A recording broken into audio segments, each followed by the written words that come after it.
नमस्कार दोस्तों, कलयुगी नारी देख रहे हैं आप। आपके साथ मैं हूं रीना और आज के एपिसोड में बात करेंगे एक ऐसी नारी की जो न सिर्फ देश की पहली ग्रेजुएट महिला थी बल्कि पहली इकलौती पोस्ट ग्रेजुएट महिला भी बनी। नाम है चंद्रमुखी बसु। एक ऐसी औरत जो आज भी विमेन एजुकेशन के लिए इंस्पिरेशन बनी हुई है। उनके इस सफर को और भी खास बनाता है उनका संघर्ष।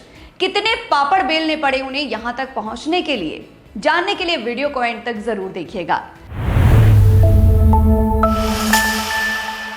साल 1860 में बंगाल की एक मिडिल क्लास फैमिली में पैदा हुई चंद्रमुखी बसु ने समाज की बनाई रूढ़िवादी परंपराओं को मानने से इनकार कर दिया और 19वीं सदी में विमेन एम्पावरमेंट की ऐसी मिसाल कायम की जिसने इतिहास में उनके नाम को अमर बना दिया।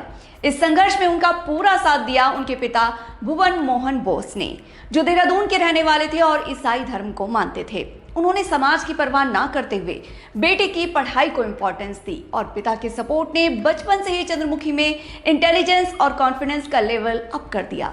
उस वक्त जब महिलाओं को बेसिक एजुकेशन का भी अधिकार नहीं था, चंद्रमुखी ने शिक्षा के क्षेत्र में इतिहास रच दिया। वो ब्रिटिश भारत के समय कादम्बिनी गांगुली के साथ स्नातक की डिग्री हासिल करने वाली पहली महिला थी। लेकिन ये सफर आसान नहीं था, उन्हें काफी संघर्ष करना पड़ा।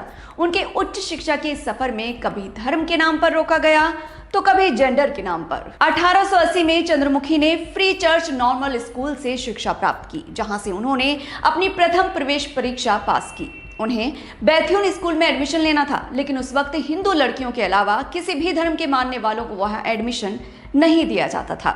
मजबूरी में उन्हें राह बदलनी पड़ी और उन्होंने रेवरेंड अलेक्जेंडर डफ के फ्री चर्च इंस्टीट्यूशन में एफए यानी कि आर्ट्स में एडमिशन ले लिया। धर्म के कारण संघर्ष कम हुआ तो लैंगिक भेदभाव का सामना करना पड़ा।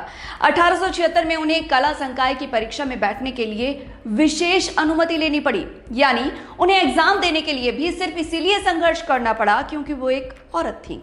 हालांकि उन्होंने टॉप किया, लेकिन इस पर भी उन्हें खुश होने का मौका नहीं मिल पाया, क्योंकि सच तो ये था कि वो ये एग्जाम देने वाली अकेली लड़की थी, यानी उनके सामने कोई कंपटीशन ही नहीं था। चंद्रमुखी तो संघर्ष कर ही रही थी, उनके साथ और कई मोर्चों पर लड़ाई भी लड़ रही थी। उनका रिजल्ट डिक्लेयर करने के लिए यूनिवर्सिटी को कई लेवल की मीटिंग्स करनी पड़ी।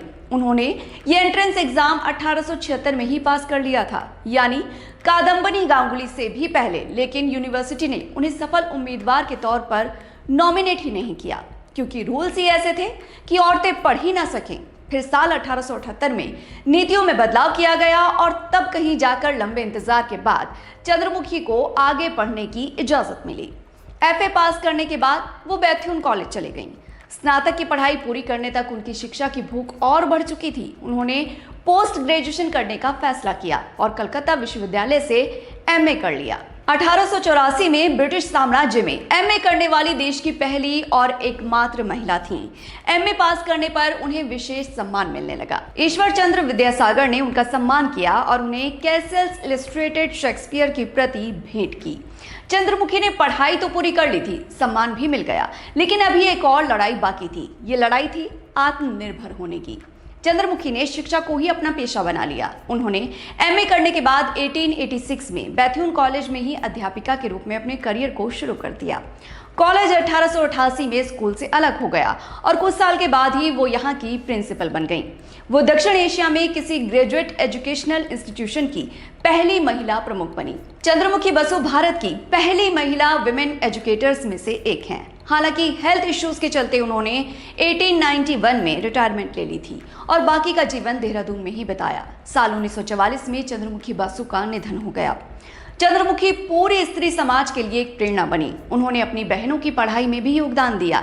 उनकी दो बहनें बिधुमुखी और बिंदुबासिनी ने भी उनकी ही नक्शे कदम पर चलते हुए शिक्षा के क्षेत्र में नए आयाम गढ़े।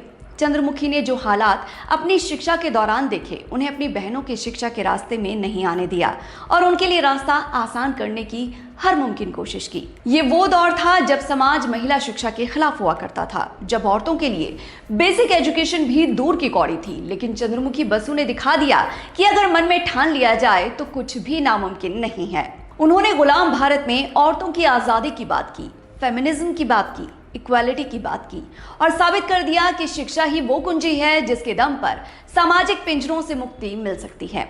आपको चंद्रमुखी बसु के जीवन से क्या प्रेरणा मिलती है, कमेंट बॉक्स में जरूर बताइए। वीडियो अगर पसंद आई हो तो वीडियो को लाइक कीजिए, शेयर कीजिए और ऐसे ही इंटरेस्टिंग वीडियोस के लिए फॉलो करते रहिए कलयुगी नारी।